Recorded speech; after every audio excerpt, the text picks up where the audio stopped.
गुलाम हैं, अपना जमीर बेच चुके हैं, वो आ रहे हैं। अभी हमको बताया गया कि काफी दौलत भी खर्चा कर रहे हैं। ये आजाद के पास इतनी आजाद ना दौलत है, माशाल्लाह। अगर ये दौलत खर्चा कर रहे हैं तो उनसे कहिए कि भाई तू जिससे पैसा लिया उसने गुजरात में पेट्रोल और डीजल को 88 रुपीस पर लीटर कर दिया। डाल मेरी गाड़ी में पेट्रोल, और तू डालेगा पेट्रोल जरूर, मगर वोट पड़ेगा पतंग पर जो आसमान पर लहराएगी 28 तारीख को इंशाअल्लाह। तो जितना इनसे मिलता है ले लीजिए, कोई बुरी बात नहीं है।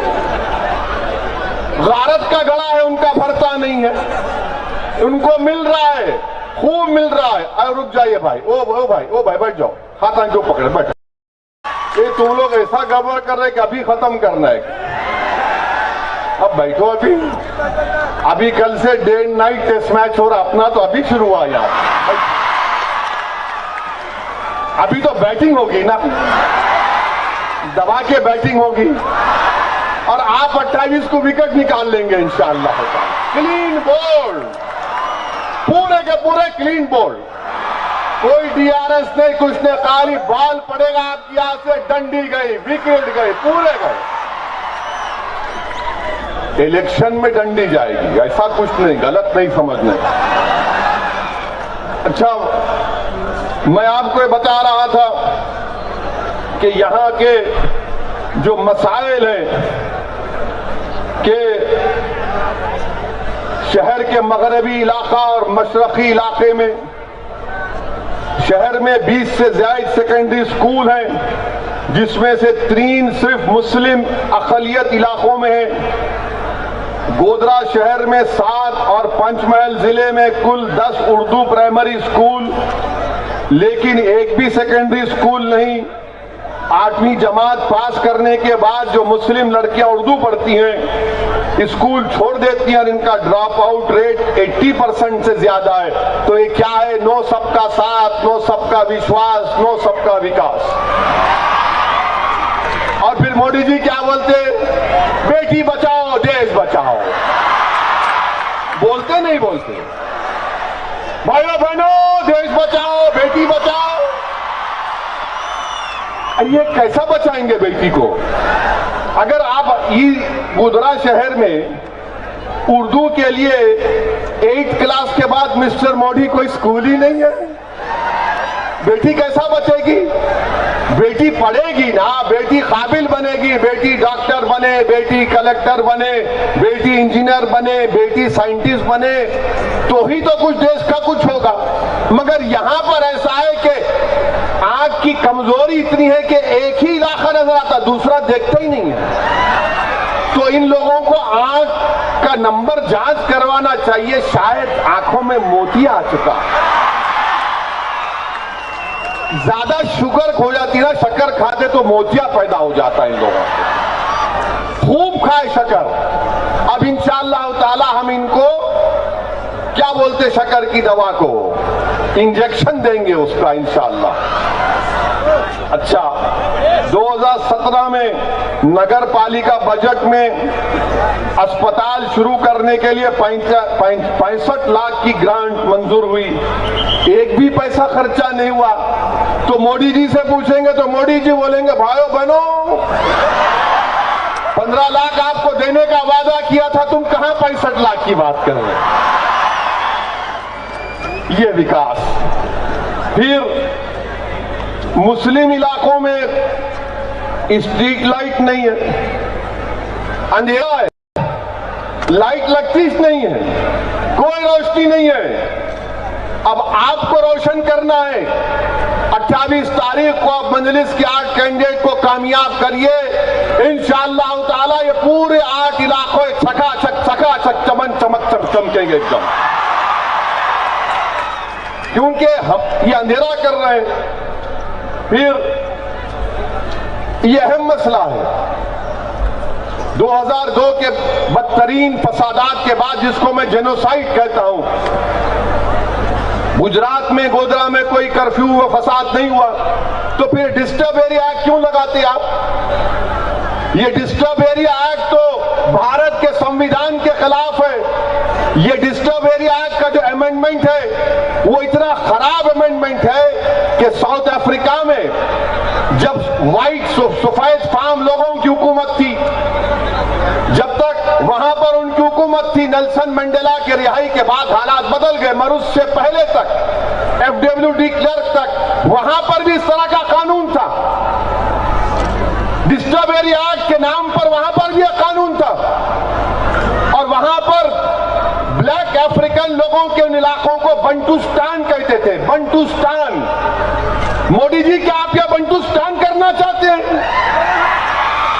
यह भारत के संविधान के आर्टिकल 19 और 21 के खिलाफ है। मोदी जी ने क्या कहा था? मेरा कोई मजहब नहीं है, खाली संविधान। तो वही संविधान का हवाला हम देकर मोदी जी को कह रहे हैं कि आर्टिकल 19, 1E और आर्टिकल 21 का वायलेशन है। इसके ऊपर आप क्यों मना रहे हैं? कानून को निकालो आप। अगर भाईचारगी पैदा करना आपका मकसद है, ये भाईचारगी भी संविधान में हम बाबा साहिब अम्बेडकर ने लिखा फ्रेटर्निटी, भाईचारगी, ये संविधान के प्रियम्बल में लिखा हुआ है कि भाईचारगी पैदा करो। अरे ऐसा कानून आप बना रहे हैं कि कभी भाईचारगी नहीं पैदा होगी, कभी भाईचारगी नहीं कैसा पैदा होगी? जब अगर मैं अपने हिंदू भाई से मिलूंगा, अपने दलित भाई से मिलूंगा, आदिवासी भाई मुझसे मिलेगा, वो मेरी रमजान को समझेगा, मैं उसके त्योहार को समझूंगा, तो भाईचारगी पैदा होगी ना। इलेक्शन जीतना हारना अलग बात है, मगर भाईचारगी का खत्म करने का कानून अमेंडमेंट लेकर आते हैं। ये अल्लाह का शुक्र है कि हाई कोर्ट ने उसके ऊपर स्टे दे दिया। फिर ये बारिश के मौसम में ये इलाके सिग्नल फ्रिया, मुस्लिम सोसाइटी ए, मुस्लिम सोसाइटी बी, सातपोल में पानी आ जाता है, आमदोरफ्त की बहुत तकलीफ होती है। और फिर गार्डन का जिक्र मुफ्ती साहब ने कर दिया। अब ये गार्डन को बनाना आपका काम है, आप गार्डन को बनाइए, मगर याद रखिए सबसे बेहतरीन गार्डन जो बनेगा वो आपके इत्तेहाद से बनेगा। जो चमन तुम्हारे हाथों से इत्तेहाद का बनेगा, जो चमन तुम अपने आंसुओं से, अपने पसीनों से, अपने दुआओं से, अपने रात में शब्बेदारी से उस चमन को तुम तामीर करोगे। और वक्त का तकाजा यह है हमारे वतन अजीज में, अगर सबसे बड़े चमन की जरूरत है तो इत्तेहाद के चमन की जरूरत है, जिसमें हर किस्म का फूल हो, जिसमें हर किस्म का फूल हो। जब हम ये चमन तैयार कर लेंगे तो खुदा की कसम दुनिया का कोई तूफान इस चमन पर खजाने नहीं देगा। तो मेरे अजीज दोस्तों और बुजुर्गों, फिर ये मैं जिक्र कर चुका हूं कि 2.5 साल हीरो का रोल अदा करते और 2.5 साल विलन का रोल अदा करते हैं। क्या एक्टर है ये तुम लोग? अरे यहां क्यों इलेक्शन लड़ रहे? मुंबई चले जाओ, फिल्म में एक्ट करो, हिट हो जाएगी। 2.5 साल आप एक बोलेंगे मैं हीरो हूं और 2.5 साल के बाद आप बोलेंगे मैं मोदी का हीरो हूं। तो आपको असली हीरो को कामयाब करना है। ये जो 8 उम्मीदवार आपके सामने हैं, मेरी आपसे गुजारिश है कि आप इनका साथ दीजिए, इनको कामयाब करिए। और मेरे अजीज दोस्तों और बुजुर्गों, एक और कानून बीजेपी की सरकार ने बनाया जिसको GCTOC बिल है, जिसको सदर जमहूरिया ने मंजूरी दे दी। गुजरात ऑर्गेनाइज क्राइम का जो कानून है, उसमें कानून यह बोलता है कि अगर कोई प्रोटेस्ट करेगा, पब्लिक ऑर्डर को डिस्टर्ब होगा, तो टेररिस्ट करार दे देंगे। अगर मैं एहतजाज करूंगा तो टेररिस्ट हो जाऊंगा मोदी जी।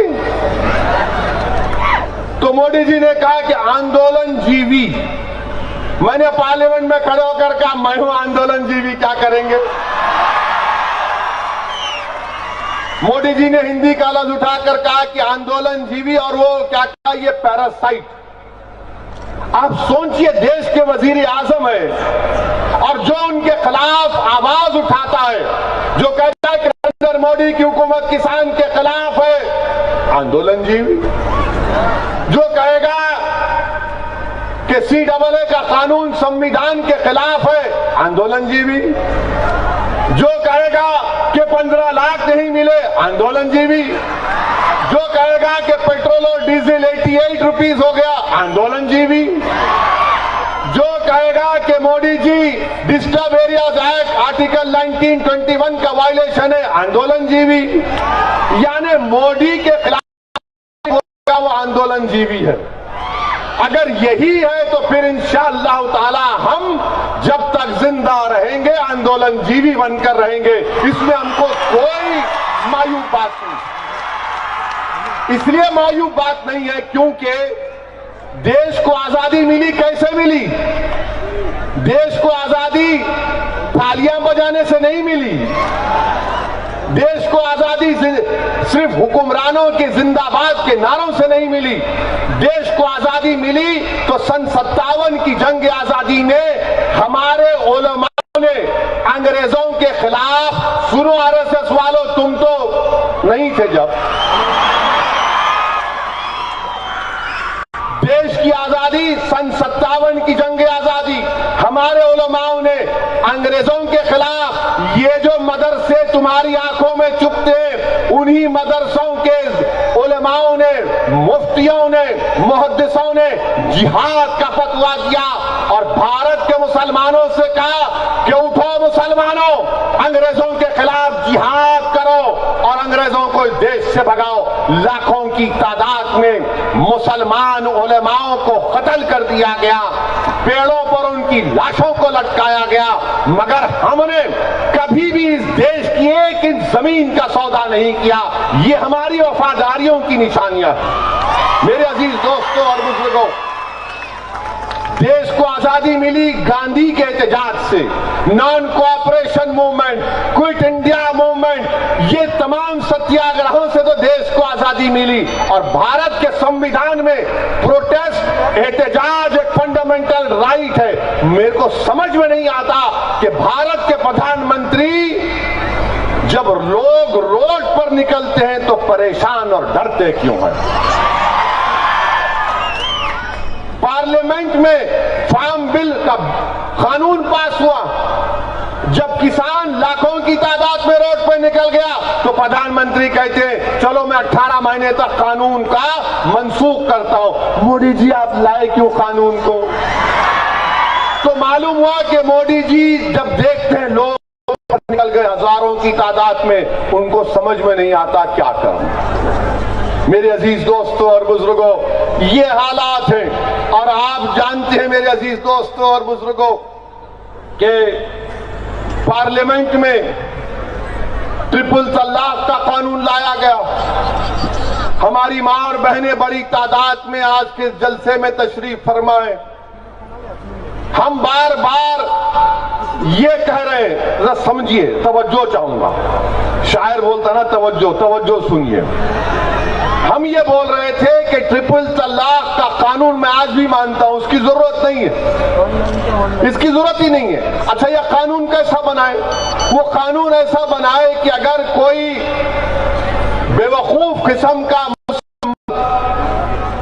जहालत और इल्म से दूरी की बिना पर वो अपनी बीवी को 3 बार तलाक कह देता, तो कानून मोदी जी का बोल रहा है कि उसकी तलाक नहीं होती, नहीं होती ना, तो वो मियां बीवी है, मर वो उसकी बीवी है। मगर मोदी जी का दिमाग माशाअल्लाह, कोई शरीफ नहीं आ सकता।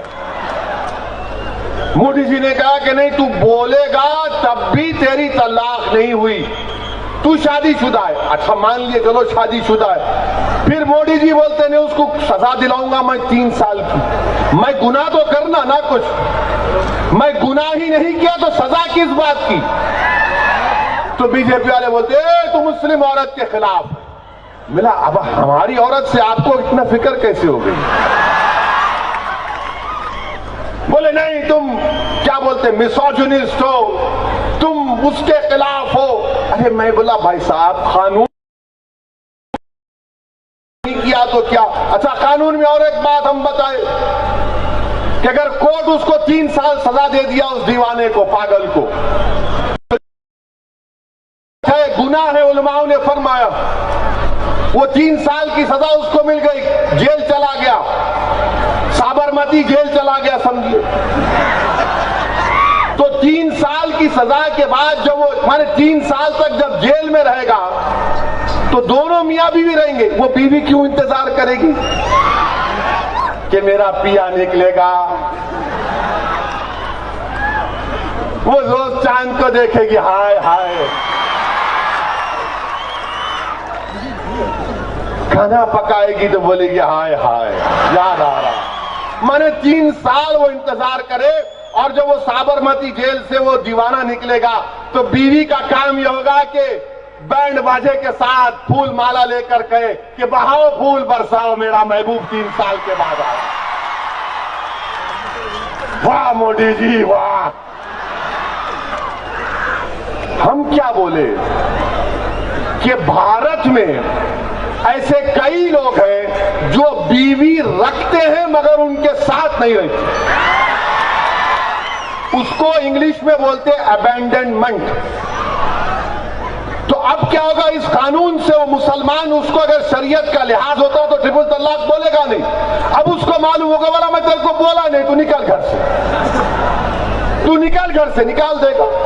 तो भारत में 30 लाख ऐसे महिलाएं हैं, ये गवर्नमेंट ऑफ इंडिया का डेटा है, जो शादीशुदा है मगर अपने पति के साथ नहीं है। हमने कहा उसका कानून बनाओ आप। अगर कोई शौहर, अगर कोई हस्बैंड अपनी बीवी को छोड़ता है, उसको बोलो रखो लाके घर में, उसके साथ रहो। उस औरत को भी तो इंसाफ मिलना ना, मगर वो कानून नहीं बनाए। आप ट्रिपल तलाक पर बना दिए। आप ट्रिपल तलाक का कानून बना, कुछ हुआ? कुछ भी नहीं हुआ, कुछ नहीं हुआ। माशरे की बुराइयां माशरे में बसने वाले लोगों की जहनियत को तब्दील करने से होती है, मगर आपने कानून बना दिया। हमने उसके खिलाफ बोला, एक नहीं 3 बार मैंने मेरी तकारीरें पार्लियामेंट की, हमने उसके खिलाफ बोला। और हमने ये भी कहा, जब मैं तकरीर कर रहा था तो एक साहब बीजेपी के उठ के बोले, ए ओवैसी, क्या तेरे को पसंद नहीं है कि मुस्लिम महिलाओं को, यानी उसने कहा कि तुम 2-2 शादियां करते। मैं बोला प्यारे, एक में मैं परेशान हूं।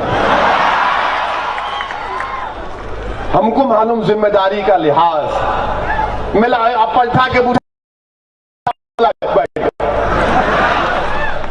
जबान हमारी बहुत खराब है, किसी का कर्जा बाकी नहीं रखते हम।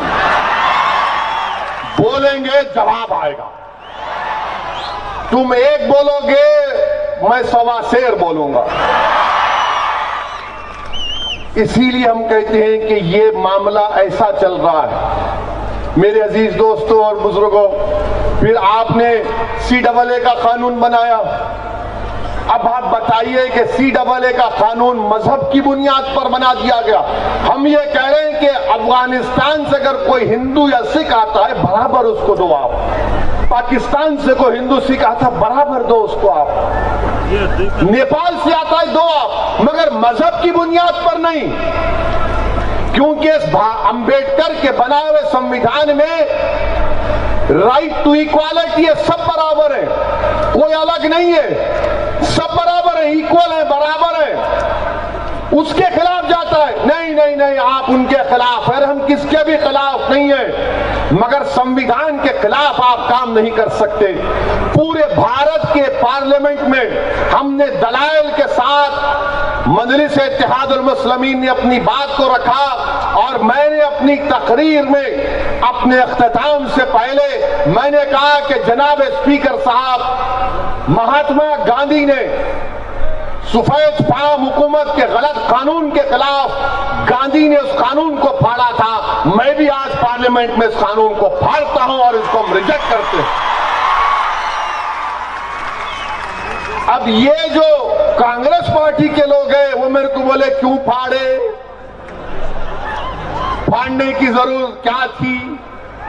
तो मैंने पूछा उनसे, तुमको क्या तकलीफ, तुम्हारा तो नहीं फाड़ा कुछ, कागज फाड़ा हूं, कानून को फाड़ा हूं, इसलिए फाड़ा हूं क्योंकि गांधी ने सिखाया था, जो तुम भूल गए मुझे याद है। नहीं, तुम ये पब्लिक के लिए किए। मैंने कहा कि हाँ, पब्लिक के लिए ही करते हैं। हम किसी की गुलामी करते हैं तो जनता की गुलामी करते हैं। एक एमपी जो होता है वो आवाम का गुलाम होता है और उसको आवाम के मसाइल की तर्जुमानी करना पड़ता है। तो बोले अरे तुम तो कुत्ते की तरह बात कर रहे। तो मैंने कहा हाँ, मैं भारत के तमाम कमजोर जनता का कुत्ता हूं और जो कमजोरों पर हमला करेगा कतरूंगा भी और चीरफाड़ भी कर दूंगा, याद रखो। बोले ये क्या बात है? बोले हाँ, यही तो काम है। अवाम वोट डाली तो जीत के आया, वरना मुझे कौन पहचानता था। अगर आप बोलते मुझे 20 साल पहले कि कोई हैदराबाद से एक शख्स आएगा गोधरा को, तो आप बोलते हैं जा चल, बहुत फेंका, चल बात। लंबी लंबी छोड़ने की आदत हो गई तेरे को भी उनकी तरह, समझ गए ना, उनकी तरह। ये अल्लाह का करम है। मेरे अजीज दोस्तों और बुजुर्गों, इसीलिए हम आपसे अपील कर रहे हैं कि 28 तारीख के दिन आप अपना एक एक वोट मजलिस इत्तेहादुल मुस्लिमीन के हक में इस्तेमाल करें। और फिर माशाल्लाह से जो एनसीआरबी का डेटा है वो ये कहता है कि 2019 का, हमारे पुलिस वाले हैं जरा उनकी नाराजगी को देखते हुए कम बोलता हूं, एनसीआरबी का डेटा है कि गुजरात में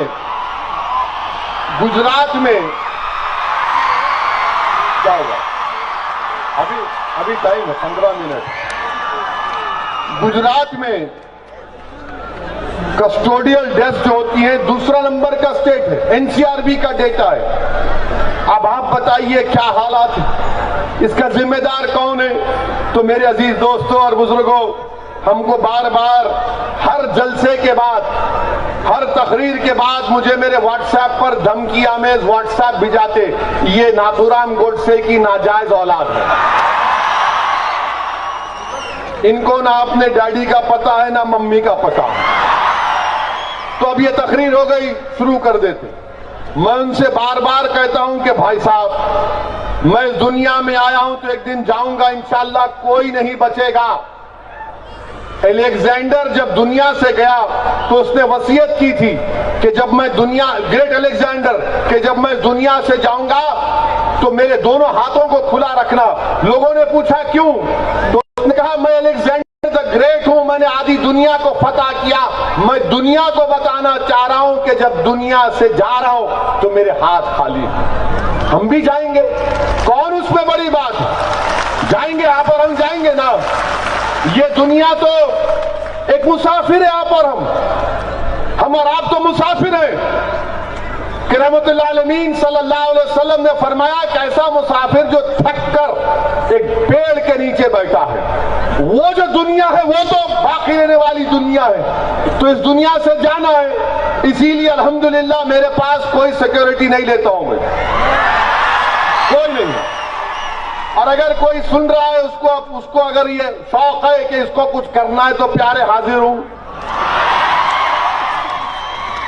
तुम कुछ भी कर सकते हो, तुम्हारा इख्तियार है। मगर मैं जो पैगाम अल्लाह के फजलो करम से, रसूलुल्लाह सल्लल्लाहु अलैहि वसल्लम के सदक़े तुफैल में अहले दिल की दुआओं की वजह से, और मैं जिन नेक लोगों की सोबत में उनके पैरों के पास बैठकर थोड़ा बहुत इल्म हासिल किया, ये पैगाम दे रहा हूं कि जाना तो है मुझे एक दिन, मगर मैं जो सोच और पैगाम देकर जा रहा हूं वो इंशाअल्लाह ताला मेरी इस दुनिया से जाने के बाद भी अल्लाह अपने फजल करम से उसको जिंदा और आबाद रखेगा। वो पैगाम मेरा नहीं है, वो पैगाम यह है कि गोधरा की सरजमीन पर आपकी लीडरशिप पैदा हो, गोधरा की सरजमीन पर हमारी बहनें लीडर बने, गोधरा की हमारे बच्चे लीडर बने जो 2.5 साल का ड्रामा नहीं करेंगे, बल्कि बातिल ताकतों की आंख में आंख डालकर गोधरा के हक के लिए लड़ेंगे, जो गुजरात के मजलूमों की आवाम के लिए हक के लिए लड़ेंगे, जो मुसलमानों की आवाज उठाएंगे, आदिवासियों की आवाज उठाएंगे, दलितों के ऐसे इंसाफ का मुतालबा करेंगे, वो हर मजलूम का साथ देंगे, जालिम से पंजा आजमाई करेंगे, भारत को मजबूत करेंगे, संविधान को मजबूत करेंगे। ये मेरी जिंदगी का पैगाम है। अरे मरना तो है एक दिन, कोई नहीं बचेगा, ना मुझे मालूम ना तुम्हें मालूम कि सुबह का सूरज हम देख पाएंगे नहीं देख पाएंगे। इसीलिए नौजवानों, मैं तुमको पैगाम दे रहा हूं जो मैं आपको दे रहा हूं, और याद रखो मैं एक गुनाहगार आदमी हूं, मुझमें बनकर रहो, बेखौफ होकर अपनी जिंदगी गुजारो। मेरी मां और बहनों, झुकाते हैं तो सिर्फ रब्बे कायनात के आगे, हम इंसानों के आगे सर झुकाते हैं, और यही काम हमको करना है। मेरे अजीज दोस्तों और बुजुर्गों, मुझे कई लोग पूछते कि क्या तुमको डर नहीं लगता, तो मेरे को यहां पर एक शायर का शेर याद आ रहा है कि ना सर झुका के जिए, ना मुंह छुपा के जिए, ना सर झुका के जिए, ना मुंह छुपा कर जिए, सितमगर की नजर से नजर मिलाकर जिए, सितमगर से नजर मिलाकर जिए। अगर 2 दिन कम जिए, अगर 2 दिन कम जिए, इसमें हैरत क्या? अगर 2 दिन कम जिए, इसमें हैरत क्या? हम इनके साथ थे जो क्षमा जलाकर जिए, हम उनके साथ थे जो क्षमा जलाकर जिए। मेरे अजीज दोस्तों और बुजुर्गों, मैं गोधरा की सरजमीन पर आप तमाम को दिल की गहराइयों से पूरे इखलास के साथ आपको सलाम करता हूं। जो मसाइब और मुश्किलात का सामना आपने किया, जो खाक और खून के दरियाओं से आपको गुजरना पड़ा, जरूर इंशाअल्लाह ताला अल्लाह आपको इसका अजर देगा, अल्लाह आपसे इंसाफ करेगा, अल्लाह आपको उरूज देगा, अल्लाह आपकी एक एक तकलीफ को आपके आंसुओं की लाज रखेगा, अल्लाह एक एक बेकसूरों पर जो जुल्म हुआ, अल्लाह उसको दुनिया में भी ताज पहनाएगा और आखिरत में भी ताज पहनाएगा। और याद रखो हुकूमत करने वालों, याद रखो, अगर तुम इख्तिदार के नशे में मजलूमों पर जुल्म करते और एक मजलूम अपनी आंख से आंसू निकालकर अल्लाह से कहता है कि देख परवरदिगार, तेरी इस दुनिया में मुझ पर जुल्म हुआ, तो डरो मजलूम की दुआ से, डरो मजलूम की दुआ से। तुम इख्तिदार की कुर्सियों पर बरसों रहोगे, मगर याद रखो इख्तिदार ना फिरौन के पास रहा, ना नमरूद के पास रहा। और नमरूद का मामला कैसा था, उलमाओं से सुनो। नमरूद को एक लंगड़ा मच्छर, लोग बोलते तू कमजोर है, बोलते ना, ए तू कमजोर है, तू क्या कर लेगा। तो मेरे भाई, ए भाई ठहरो अभी आराम से, इधर देखो हीरो यहां पर, ये क्या टक टक टक टक। नमरूद कैसे मरा मालूम आपको? नौजवानों को नहीं मालूम कैसे? इनको खाली सेल्फी लेने का शौक है, ये सेल्फी, ये सेल्फी। यानी इतना शौक हो गया कि एक बार मैं वजू कर रहा था दिल्ली एयरपोर्ट पे नमाज पढ़ने के लिए, अभी ऐसा हाथ फिरा, एक फोटो ले लेंगे। अरे मेरा ठहर तो सही, वजू हुआ, शेरवानी में एक फोटो ले लेंगे। मेरा वहां क्यों चल, अंदर चल के लेंगे, है ना, यहाँ लेंगे। ये नौजवानों सुनो, नमरूद अल्लाह ने उसको इबरतनाक उसका अंजाम किया। अल्लाह सुब्हाना व तआला ने उसके दिमाग में एक लंगड़े मच्छर को पहुंचा दिया। तो जब नमरूद से मिलने को आता था तो नमरूद बोलता कि मेरे से मिलना है ना तेरे को, मेरे दरबार का एक अदब है। बोले क्या है? पहले आकर मेरे सर पर एक थप्पड़ से मारना, उसके बाद मेरे को बोलना बादशाह सलामत। तो इंशाअल्लाह ताला आप देखेंगे, अपने हिम्मत और हौसलों को बुलंद रखिए, डरने और घबराने की जरूरत नहीं है। और हम भी चाहते हैं कि भारत का संविधान मजबूत हो, भारत में मोहब्बत की फिजाओं बढ़े, ये नफरत की फिजाओं का खात्मा हो। मगर जो लोग नफरत की फिजाएं उठा रहे हैं उनको जवाब देना है, उनको बताना है कि इख्तिदार में बैठकर क्या काम कर रहे हैं। हम गोधरा से भारत के प्रधानमंत्री से अपील करेंगे, मोदी जी किसानों को अपने घर में बुलाकर चाय पिलाइए, उनको बुलाइए, गले से लगाइए। जैसा आप ओबामा आया तो लपटे थे, वैसा इन किसानों से आप लपेट जाइए। ये गरीब हैं। हाँ, आप इलेक्शन जीते, मगर याद रखिए वो किसान जो तड़प रहा है, मोदी जी बुलाइए। आप भी तो गरीब परिवार से ऊपर गए हैं ना, उन किसानों को बुलाइए, उनको बात करिए, उनसे पूछिए। और हम प्रधानमंत्री से ये भी कहना चाह रहे हैं कि मोदी जी कोविड के बाद तो आप कोई फॉरेन कंट्री को नहीं जा सकते। ये जोक है। प्रधानमंत्री नहीं बोले मन की बात में जोक करना, बोले ना कभी कभी। तो प्रधानमंत्री से हम बोल रहे जोक के तौर पर, आप तो 1 ईयर से फॉरेन कंट्री नहीं गए। मोदी जी जरा अपने घर से निकल के सिंगूर चले जाइए, वो भारत का हिस्सा है, हेलीकॉप्टर में चले जाइए, उनको बुलाइए, बात करिए। ये गरीब है। और मोदी जी आपसे मैं मुतालबा कर रहा हूं, ये क्यों जुल्म पेट्रोल डीजल का? आप 38% टैक्स क्यों ले रहे भाई? आप उसको 28% कर दीजिए। 88 रुपीज पर लीटर है। आप बोल दीजिए कि दिल्ली की सरकार मित्रों 10 रुपये कम कर रही है और गुजरात की सरकार 5 रुपये कम कर रही है। देखिए गरीब को कितना फायदा होगा, मगर कुछ फायदा नहीं हो रहा। पेट्रोल बढ़ते जा रहा, डीजल बढ़ते जा रहा, मगर ये जो बीजेपी के चाहने वाले हैं बिल्कुल कुछ नजर नहीं आता उनको। मैं हैदराबाद में अपने हैदराबाद में अपनी गाड़ी को पेट्रोल डला रहा था तो एक बीजेपी के आरएसएस के बड़े सीनियर लीडर आए। वो क्या हुआ इसी इतना महंगा पेट्रोल? बोला मेरे को बोल रहे आप? बोले हाँ। बोला वो देखो पोस्टर। बोले क्या है? बोला देखो तो सही। वो देख के मुंडी पलटा ली। बोला देखो क्यों चुप रहे? उसमें मोदी जी खड़े थे। ये हाल हो गया हमारे देश का। मेरे अजीज दोस्तों और बुजुर्गों, 28 तारीख के दिन आप अपने वोट का इस्तेमाल करिए। मैं अपनी माँ और बहनों का भी शुक्रगुजार हूँ कि आपने अपना कीमती वक्त निकालकर आज के जलसे में शिरकत की।